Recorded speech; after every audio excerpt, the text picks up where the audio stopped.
دمون درون ما پیر طریقت جناب خلیفہ صاحب عاشق الرحمن تا تکلیف ورکو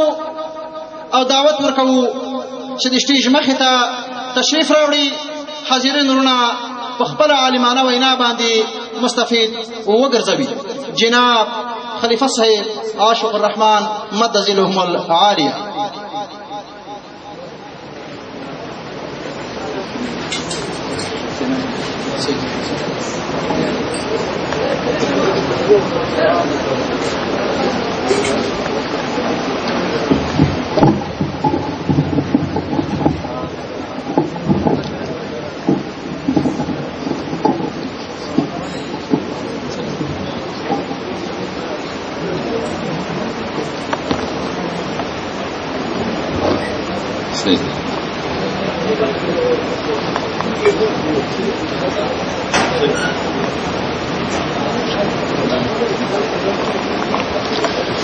نحمده ونستعينه ونستغفره ونؤمن به ونتوكل عليه ونعوذ بالله من شرور أنفسنا ومن سيئات أعمالنا من يهده الله فلا مضل له ومن يضلله فلا هادي له ونشهد أن لا إله إلا الله وحده لا شريك له ونشهد أن سيدنا ومولانا محمدا عبده ورسوله. أما بعد فأعوذ بالله من الشيطان الرجيم. بسم الله الرحمن الرحيم. قال الله تبارك وتعالى في القرآن المجيد والفرقان الحميد يرفع الله الذين آمنوا منكم والذين أوتوا العلم درجات. وقال رسول الله صلى الله عليه وسلم العلماء ورثة الأنبياء. ډیرو محترم و معزز و سامعینو، جناب خلیفہ صاحب مبارک، د نورو محترم و خلیفہ صاحبانو په اجازه زه اگر که د دې د بیان کولو قابل هم نه یم او د دوی شفقت کوم آیات مبارکه چې ما د تاسو په حضور کې تلاوت کړ، الله رب العزت خپل کلام پاکی او قرآن پاکی ارشاد فرمائی چې الله تعالی بلند کړي د مرتبه د عام مسلمانانو د عام باندې دا په دی وجه باندې چې الله رب العزت هغه مقام ور کړی چې هغه علم ده. الله تعالی غټ نعمت چې د علم مقام ور کړی دی په وجه باندې خدای پاک له نور عام مسلمانانو نه لس درجه خدای پاک دوی ته زیات ور کړی. حضرت تر دې پورې چې د علم په مقام یا په علم باندې د عمل په وجه باندې حضرت بلال رضی الله تعالی عنہ با سر روان وو، حضرت عمر فاروق رضی الله تعالی عنہ ورته جلسه مورتویل بیاي سیدنا بلال چا ورتویل چې امیر المؤمنین یې ته څنګه حضرت بلال رضی الله تعالی عنہ ته جګی جواب دی دې په دین او په اسلام باندې څومره قرباني ورکړي، لدین او اسلام سره څومره ځان آشنا کړی دا. حضرت حذیفه سهمی رضی الله تعالی عنہ دای په اکثر غزاو کې په اکثر جنگو کې دای وایا دسی موقع راغله چې حضرت حذیفه سهمی رضی الله تعالی عنہ رومیانو ونی وای بیا چې دای په قید او په بند باندې د رومیانو لطرف راغی نو دای په عمر دی 25 کاله یا د 13 کالو کې دومره عمر دی دو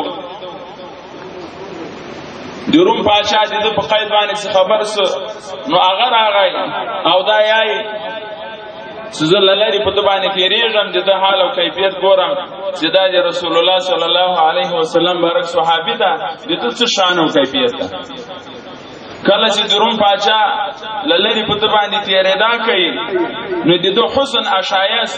چې حضرت حذیفه سهمی رضی الله تعالی عنہ ډیر شایسته ډیر شورانګای ډیر له حسن ډک صحابي وو. نو چې کله دای ویني په دې مابین کې لته سره دا اراده او خیال پیدا شو چې په دې صحابي باندې به ایمان پرېږدم، په دې صحابي باندې به د رسول الله مرګرتیا پرېږدم او دا به ځان زوم ګرځوم او دا صحابي ته به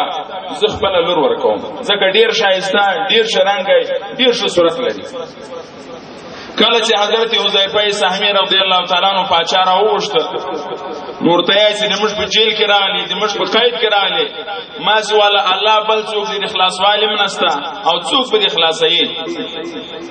نو تر دې مخکې کته ځوان غواړي، د ځوان بقا غواړي او وجود په دنیا کې غواړي، نو ته د رسول الله مرګرتیا پرېږده. دا ورته چې د رسول الله صلی الله علیه وسلم مرګرتیا په هیڅ صورت باندې نه سم پېښول. بیا ورته یې دی الله جل جلاله بندگی پرېږده، دی الله بندگی په هیڅ صورت باندې نه سم پرېښول. دریم وار ورته یې چې ایمان پرېږده، ایمان دی الله رب العزت بندگی دی رسول الله محبت دا ټول یو دی، دا یو هم نه سم پرېښول. خپل عملیت امر وکړ چې بوځي او دای په جیل کې بندي کیا تقریبا 12 ورځې حضرت حذیفه سهمی رضی الله تعالی عنہ باندې وبو باندې خوراک بند، شکاک بند، په جیل کې محبوس 12 ورځې باندې سراوس. نور ته یې چې تکلیف دی ولید، جیل دی ولید، دا معمولی یو یادونه وا. حقیقی جیل، حقیقی تکلیف چې پتا باندې راشي ته به دې ته مجبور شې چې په ایمان پرېږدې. دی ورته یې چې اوس خو 12 ورځې دي چې 12 کال ما باندې تیر شي، ټول عمر په جیل کې ما باندې تیر شي، زه د رسول الله صلی الله علیه وسلم مرګرتیا کلم نه سم پرېښول، زه د الله بندگی کلم نه سم پرېښول. حضرت حذیفه سهمی رضی الله تعالی عنہ ته پاچا یې چې ته نو وګوره په د جیل کې 12 ورځې په تا باندې خوراک شکاک بند وو، د دې پښتنه درنه کو ستا څه خوړل څه دي چل. نو دی ورته یې الحمدلله دی رسول الله صلی الله علیه وسلم با برکت صحبت کی ما ته الله دی علم مقام را کړی، دی قران کریم زده کړی، دی حفظ مقام خدای پاک را کړی. چې کله ما باندې لوجه راغله ما به قران کریم تلاوت شروع کړ، هغه تلاوت به می کاو تر دې وخت پورې چې ما لوجه په ټوله ختمه شوه. بیا به چې کله تند راغله بیا به می دی الله تعالی کلام پاک قران کریم به می شروع ک، تلاوت به می ک تر دې وخت پورې چې ما تند په ټوله ختمه شوه. هر وخت به ما باندې وجه راتله یا به تند راتله د الله تعالی کلام به می تلاوت کاوه، د ما لوجه تند ټول د الله تعالی کلام هغه عبادت می لوجه تند ټوله متوسط. اپا چا ډیر حیران چې دا خو نور باندې کو نور جیل ته واچو دای دغه تلاوت وکي او لوجه تند کوم تکلیف اثر په باندې نه راځي، نو خپل ایمان اسلام دای هیڅ کلام روی گردانه نه ګرځي. نو خپل کوم وزران چې وو هغه راو غوښتل او مشوره وسره کی چې په کومه طریقه باندې، په کومه لار باندې، په کومه وجه باندې به موږ خپل دین منحرف کو، له حق لارې به په کومه طریقه باندې دی واړو. وزیران د خپل کوم د مشورې خلک یې سدي هغه په جواب کې ورته یې چې د کوم مرګري په قید باندې راغلي یو لوی دیګ ولتیلو ډکو او دا به وای شو یو مرګرای با دته دغه دیګه ته اچو په د باندې به ضرور کمزورتیا زوب حالات بدلیدا کیفیت راځي. نو په دې وخت کې با د ضرور له ایمان بیزار شي، ضرور به د رسول الله صلی الله علیه وسلم لمرګتیا بیزار شي. هم دغه مشوره باندې دیګ راوغښ هغه لتیلو نډک رونو اسلام ډیر په تکلیف باندې دی، الله تعالی دین ډیر په قربانی او باندې ډیر په مهنت باندې مشته تیار الوار رسیدل. نه يهود او نصارا لمړه دا تیار اسلام، تیار دین، حکم منصوبه باندې، حکم لارو باندې مسلمانانو نوړي. ورځ مسلمانان د دنیا په محبت، د دنیا په لالچ باندې د پیغمبر علی السلام برک لواقعي دین، لواقعي شریعت، لا حقیقت نه چې د دنیا د آخرت ټول سعادت کې الله رب العزت د دنیا د سعادت لپاره د آخرت د کامیابی لپاره دین د مسلمانانو لپاره ګرځولای لېږي دنه نن ورځ مسلمانان منحرف دي. نو چې کله مرګري راټول کړل یو مرګرای د دې تر مخ یا چې دا تا مرګرای ول تاسو سره په جیل کې یو ځای باندې سوی دا نن د تا تر مخ جیل د تیلو ډک ته اچو او دا به یې شي نو چې کله تا له اسلام د پیغمبر علی السلام برک مرګرتیا انکار وکړي د تا مرګرای په بچي کینه دا وراچو دی ورته یې چې زه مرګرای څه معنا دي ځان په بارکیم زه دې ته تیار نه یم چې زه اسلام پرېږدم یو مرګرای ورواچاو دویم مرګرای دغه دیګه ته ورواچاو دالې شهید کیږي دریم مرګرای حتی چې څو مرګري وټولې دغه دیګه ته اخر دته پاچای آی چې خپل اسلام پرېږدي کنه دی الله دین پرېږدي کنه د تاسو په دې حال دی ورته یې چې ما مرګري په دین د رسول الله باندې په وینو کې وای شهیدل او دسی قربانی ته ځان حاضر ک نو څه یما نو دای مبارکم بالاخره دغه دیګه تو راچاو حضرت حذیفه سهمی رضی الله تعالی عنہ ذالک او پاس او شهید نورونو هغه صحابه کرام د دې دین په خاطر باندې څنګه قربانی ورکړي څومره مهنت یې کړی دا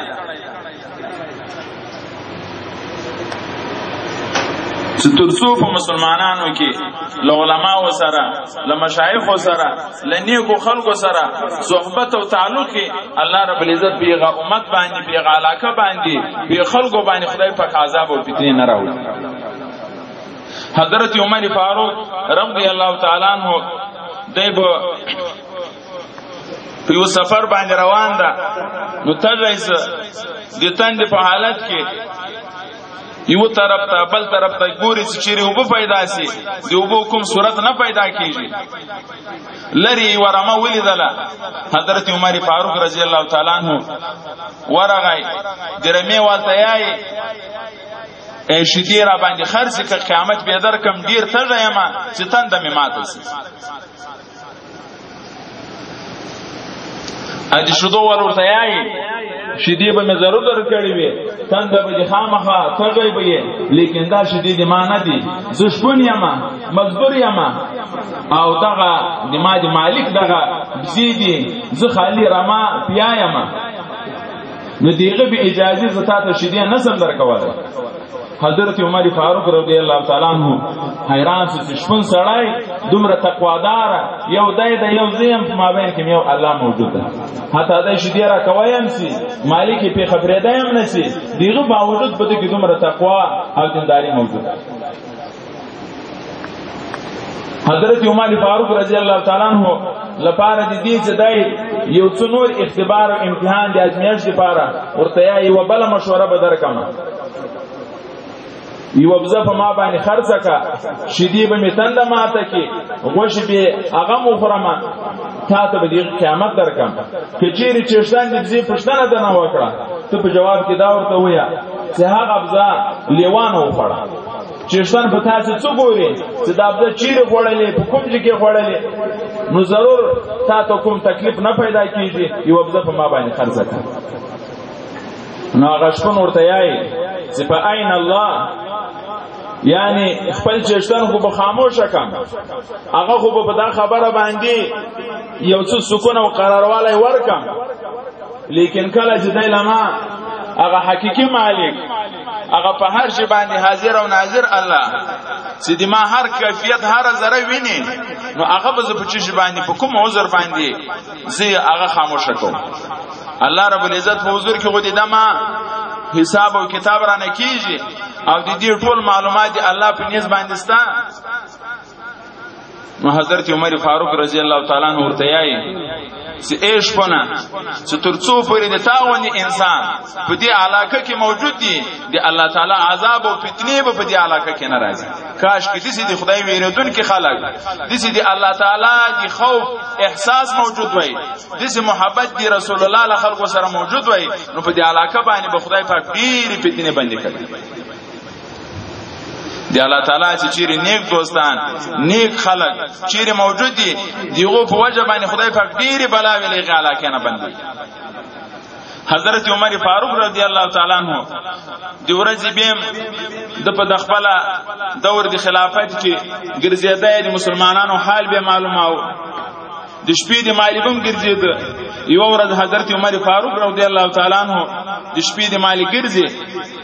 او ګوري چې یو دروازې نه د دوه شذو आवाज په زور زور आवाज له دروازې نه د باندې راځي او دا یو شذ بل تیای شدید ولوسلی خو یو څو بکی ورواچوه اته بزیات پیمانه باندې خرڅس.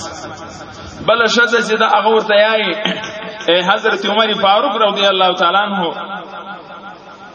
دا حکم صادر کړی د څوک بشیدو ته او بنور اچي او دغه حکم صادر کړی دا او د شودو توبه اچولې منع کړی دي. نو دا شذ ورته یای چې وس خو ما او ته یو عمر خو نستا. نو په دې وخت کې هغه جنکی ورته یای چې کچیر عمر نستا نو دی عمر مالک خوستا دی عمر هغه حقيقي خالق خوستا هغه هم ویني نو چې هر کله هغه موجود ده نو اصلي حساب او کتاب ودیغه په مخکې په ورځ قیامت باندې کیږي چې چا په خپل مال کې غدارت کړي، چا خپل مال سره په صدق باندې په حلاله طریقه باندې خرڅ کړي مستعمل کړي دا نو لوري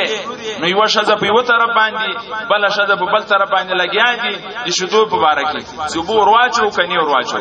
دا علم یو دسه مقام ده که په سړو کې که په شذو کې خدای پاک حق لارې ته د هدایت لارې ته خدای پاک سړای ګرځي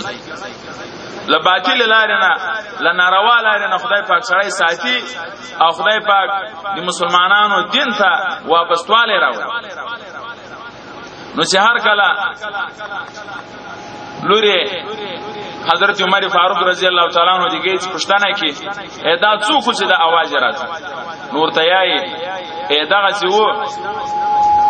یوای مور وای لور وای مور ویل چې شدیت او بور واچوي او لور ویل چې می وراچوي.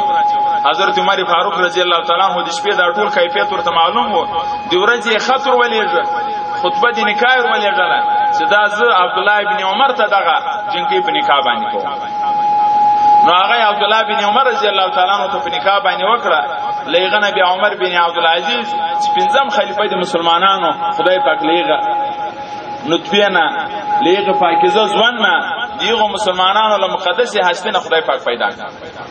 نورونو علم ډیر غټ شی ده، علم ډیر غټ مقام ده. حضرت حذیفه رضی الله تعالی عنہ د یای چې ماته به هر وخت مور ویل څه تولارسه د جناب نبی کریم صلی الله علیه وسلم بارک صحبت ته زبد مور په امر باندې د مور په حکم باندې د جناب نبی کریم صلی الله علیه وسلم بارک صحبت ته حاضر یم. یو ورځ جناب نبی کریم صلی الله علیه وسلم بارک مجلس ته زنایم کړلای دوه ورځ څو عذر پیدا سه نو لاړم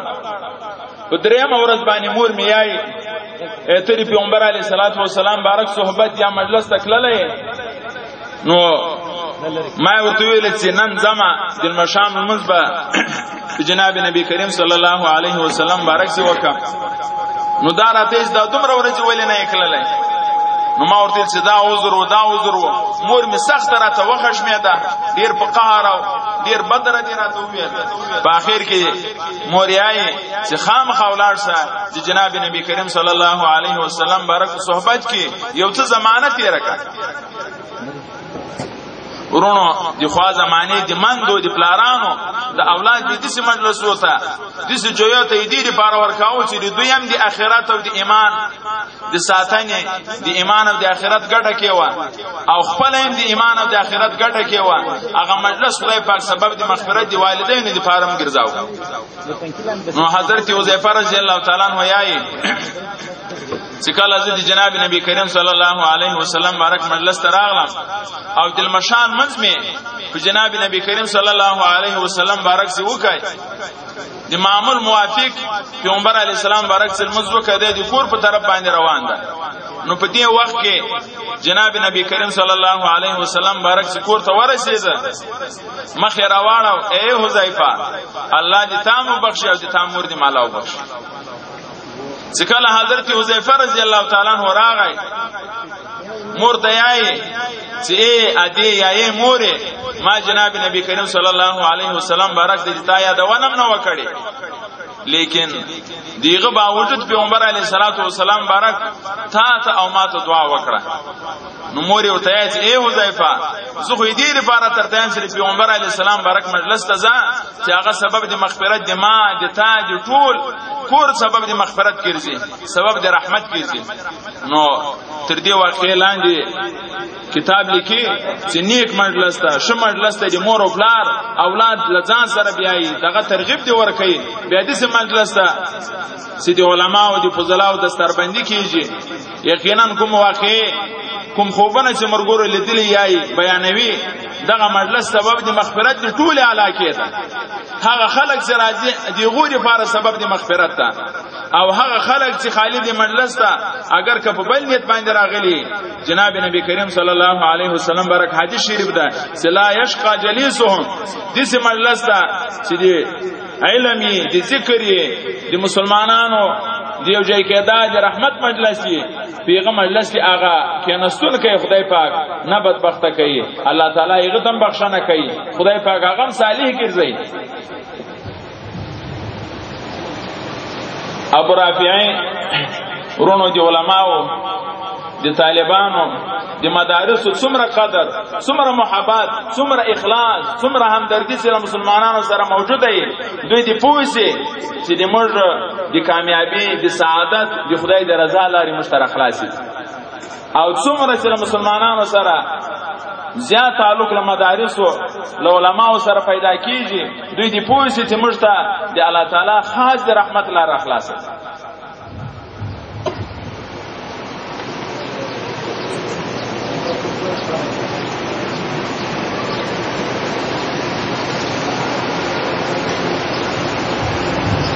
حضرت جنید بغدادی قدس الله سره العزیز یو ورځ تر تقوا په چی باندې راځي په علم باندې دی خدای ویره په چی باندې راځي په علم باندې مور خپل زوی ته یای زمانه ته په میاش کې څو واری اودس کی نو جنید بغدادی قدس الله سره چې لا کبار اهل الله ونه لو کبار اولیاء کرام ونه ده مور ته زوی یای ادیز په میاس کې 2 واری اودس کم یعنی 15 ورځې بعد زبې اودس کم نو مور ورته یای چې یا الله زه خپل ځان مختورن غنم ډیر کمزورې غنم دغه باوجود په میاس کې وری اودس کم دومره تقوا دومره دینداری خدا په زوجه چې علم مسره و د علم په وجه باندې الله رب العزت مسلمانانو باندې خاص رحمت عبد الله بن مبارک رحمت الله علیه چې د امام بخاری رحمت الله علیه په شل احادیثو کې استادم تیر شوی دغه واقعیا راغلی چې د مبارک امیرزاده او شاهزاده او دغه اکثره باغ او د باغ د بدیسي موسم کې چې میوه پخې نهر بو باغ بو میله به کې لګیدله نو الله تعالی هغه لار او شیخ خدای پاک سبب دی هدایت مسلمان ته یو شی ګرځي عبد الله بن مبارک رحمت الله علیه د معمول مطابق باغ ته راغی په باغ کې اهل او عیال بچیان هم دي ورسره لوی باغ د مخلوق را روان ده نو اخر هغه د باغ کوم خلک ورغله چې میله جوړیږي حسب اصطلاح کوم د سرو شی وو د دې شروع بتکي دای زراغای کله چې ډول ته لاس ور کوي هغه आवाज نه کوي کله دای چې په سروز باندې هغه سامان شروع کوي هغه آلات هغه په شروع والی باندې ناراضي دای په ترمیم کې ډیر ماهر وو هغه سره جوړای لیکن هیڅ شي ناراضي په دې با کې خوراک او شکا کم ډیر کیږي دای ویدس هغه ډول لزنګنو دی ولوي دی بیرته راواخځي په وجه باندې کې شو نو دو قوله د کتاب راخلی چې یو قولدار چې په دبا کې مرغۍ و د دې لخلې دغه आवाज ووت بسم الله الرحمن الرحیم الم یئنا للذین ان تخشع قلوبهم لذکر الله بل قولدار چې خپل له د ټوله د आवाज راووت چې آیا دغه هغه وخت نه دراغلی چې د مسلمانانو زړونه دی الله طرف ته متوجي شي آیا دغه هغه وخت نه دی چې مسلمانان خپل بدنونه خپل اندامونه د خدای په عشق او په محبت باندې خوندور وګرځي نو په دو مبارکي دسی اثر پیدا سي لخلی دغه کا आवाज ارسي سي بلا قد يا يا ربي اے الله دغه وخغره غلې د مسلمانان سروز او خواهشات پریږ دي او لدل سره تعلق او وابستګي وساتي حضرت عبد الله بن مبارک رحمت الله علیه لټول باغه سروز ختم کړ او د سروز د ختم کېدا بعد د مبارک دغه باغ دی علم مرکز وګرځاو او د خپل په علم څخه شروع وکړه خدای پاک د ټولي مکه مکرمه په خپل زمانہ کې امام په نام باندې عبد الله بن مبارک یو امام او استاد د محدثینو وو څو وجوه خدای پاک هغه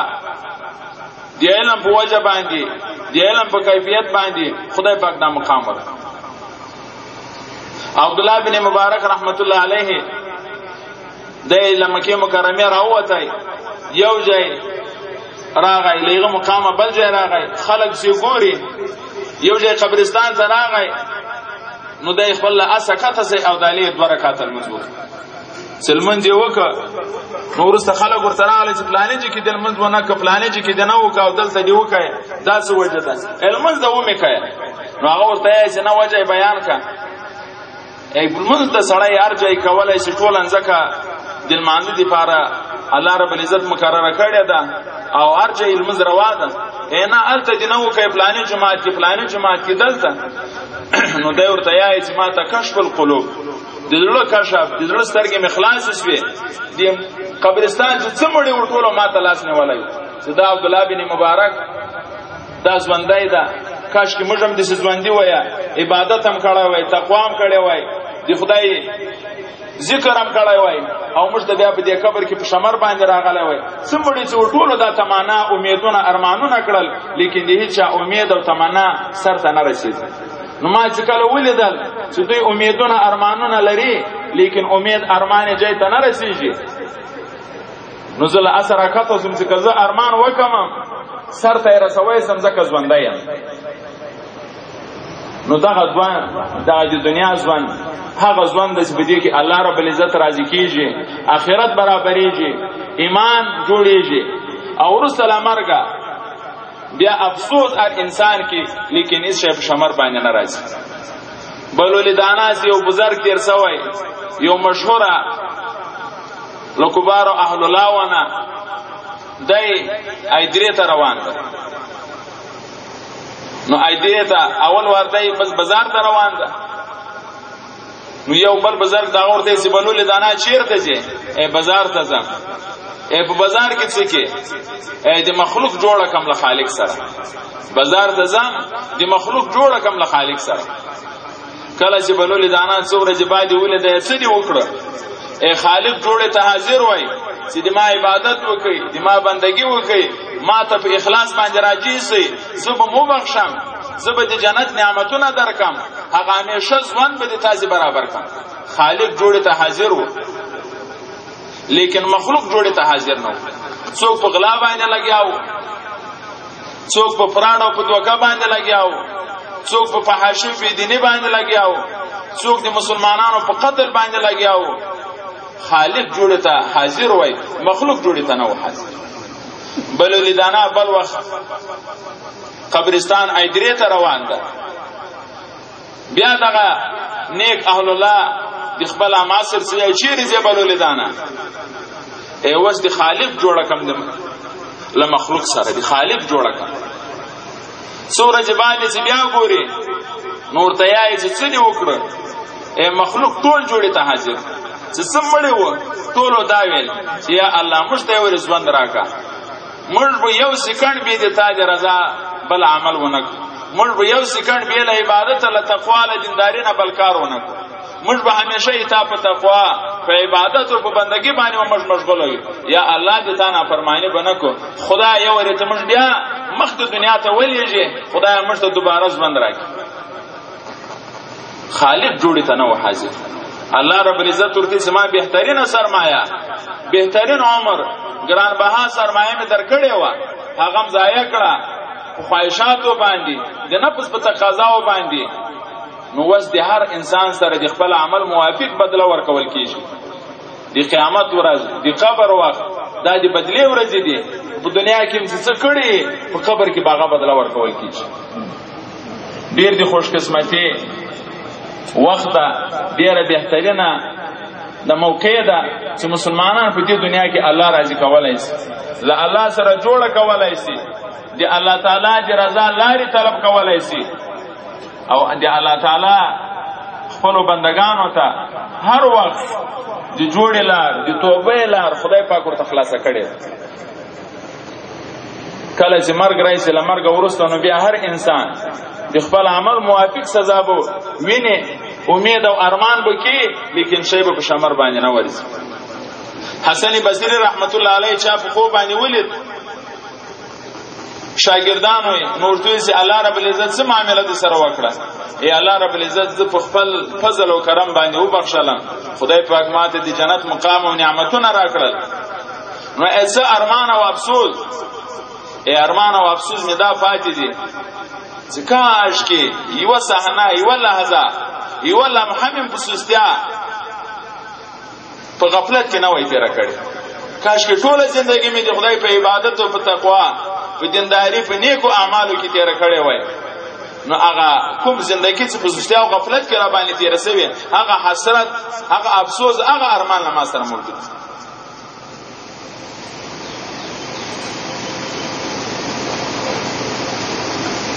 نور مرګري بم تفسیر رواز کې اخیری حدیث شریف نشوي دیغه